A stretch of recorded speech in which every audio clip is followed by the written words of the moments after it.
last summer, I came to school and I was asked for guidance for my schedule.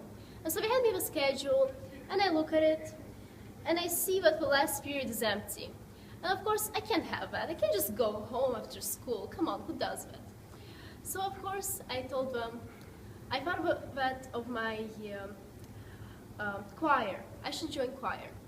I'm of course a band student, and I play French horn. And the teacher told me that I should join it because it will make me a better player, intonation and rhythm.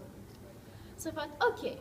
So a week before school started, I went to my choir teacher, Mr. Richard, and I told him I want to join it. So he walked over me to a piano, and I went in there.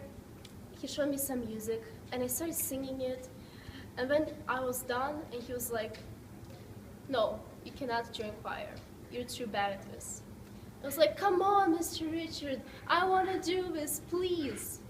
And he was like, okay, I gave you 1 weekend to go through all the 60 exercises and play them in tune. I'm like, okay, so that was my pursuit of excellence. I went in there, I came home, I practiced for 3 hours every single day, and I came to him in 3 days on Monday, and he gave me the music. I looked at it, and I sang it, and I made sure that the notes between mi and fa is a half step, and between ti, do is also half step, so I sang do, re, mi, fa, sol, la, ti, do, and it was in pitch, and I barely made it. So that's my pursuit of excellence. What's going on? It's Shari. Welcome to Academic Decathlon. Thank you, Sasha. At a very young age, I discovered I was different than most people. I heard things in my head that others didn't. Don't worry, I'm not schizophrenic. I have something called a sonographic memory. I hear everything I've ever heard all the time. How it was said, background noise, all of it. And it was a challenge at first. I could make some things louder than others to find old things, and yet it would give me a horrible migraine. But after a while, I learned to deal with that, and the more I used it, the less it hurt my head. You see, it was a curveball for me, for my parents, and yet life tends to give curveballs. But you have to learn how to hit them, how to go with them. I learned to look at the positive of it, to use it to my advantage. All I needed to study for a test was to say the words, and I'd be able to find it later on, get good grades. In life, you have to learn to look at the positives.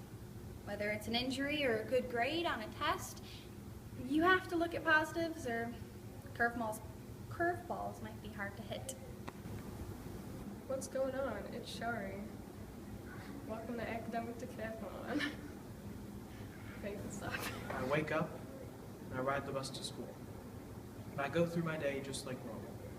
First period, second period, and so on. I do my work diligently, then I go home.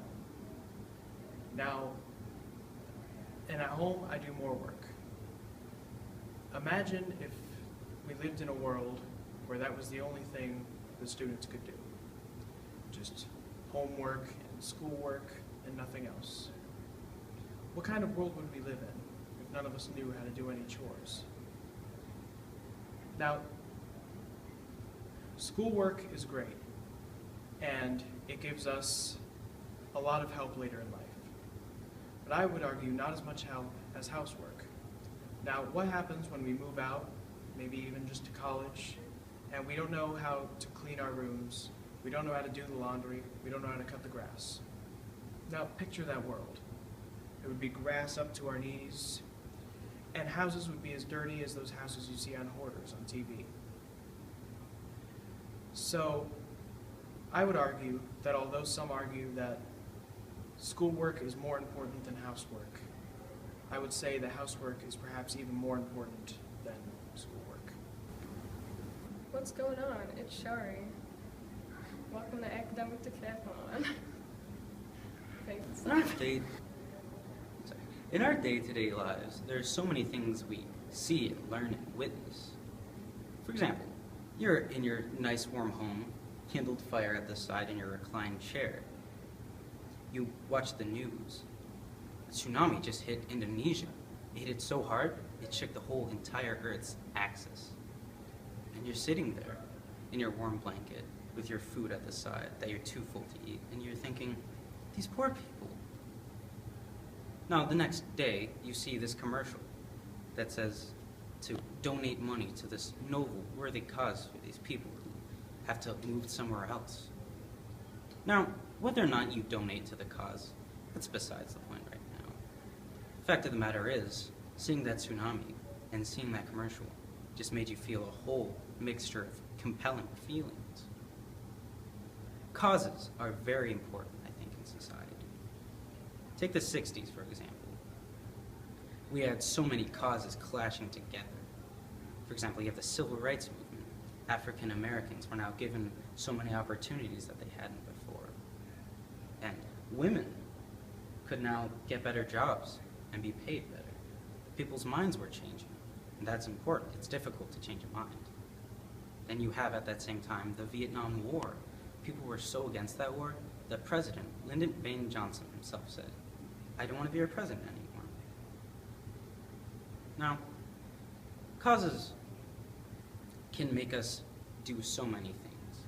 Perhaps you can take these causes when you're sitting in your house in your reclined warm chair by the fireside and apply them to your everyday activities. Give them a little bit more punch, a little bit more passion, make them that much more important to you. Thank you. What's going on? It's Shari. Welcome to Academic Decathlon. Do you know, the 2-year anniversary of the Chardon shooting was yesterday. And if you really ask me, I don't think it could have been very preventable. It was almost as inevitable as getting the flu. Sure, you could take your precautions, and you could take the right steps to have it not come to you, but at the same time, there's always that chance. Locking up guns at home may not always be the answer, because there could be any access point at which the child, such as TJ Lane, could get that gun and take it into a school and kill 3 innocent people. With that being said, I don't think this contract, so to say, would be the answer. Because really, you can go to any local gun show and purchase a gun without any ID. It doesn't matter how old you are, it just matters that you have money and are willing to buy guns. With that being said, if you look deeper into the history of local school shootings, my own school, South High School, had a shooter many years ago. I do know the circumstances, and I do know that he had a gun very accessible at home. He did not harm anyone, thank God, but he did shoot a glass case, a chalkboard, and into the ceiling. Now, he might be on a better track now, but as for TJ Lane, he is obviously not. This cannot be inevitable as it seems. Locking away guns may not be the answer, but the only thing left to do now is hope. What's going on? It's Shari. Welcome to Academic Decathlon. Okay, stop. They say that a good teacher explains, but the greater teacher inspires. For me, just this last year, I met one of the greatest instructors I've ever met. I've spent 8 years of my life in the band program of our school system, developing into a competent young musician. But this last year, I joined the choir, and I discovered possibly the best instructor I've ever met. He is so high quality. He teaches all the technical aspects. We're one of the smallest AA, the highest class of choirs in the state. He teaches us perfect rhythmic accuracy and timing. He teaches us just how to get the pitches perfectly in tune and how to shape our vowels through kinesthetics. But more than that, just recently, he tried to take us to the next level. He gave us a 30-minute speech on what it means to truly be an artist and to be a human. He said that to truly convey emotion to your audience through music, you have to draw from those experiences that give you the greatest emotion. He struggled greatly, just trying to explain to us how hard this must be, not only because we not have experience as artists, but also because we do not have the wealth of life experience that he has to draw from. He said when he performs, he thinks of the greatest love he ever felt. He told us of the first time he held his son. Sitting in the hospital bed next to his wife's bed, the nurse laid his son on his chest, and he felt the weight of his newborn son and the heartbeat. And said it was the greatest love that he ever felt. He realized that it would be forever. And that when he's truly performing, he channels this love directly to our audience. A great teacher inspires, and Mr. Richard is a great teacher. Life is like a radio, and whenever there's many different genres and songs that play, and you must listen to all of them, and there's something you can enjoy in every type of music that plays.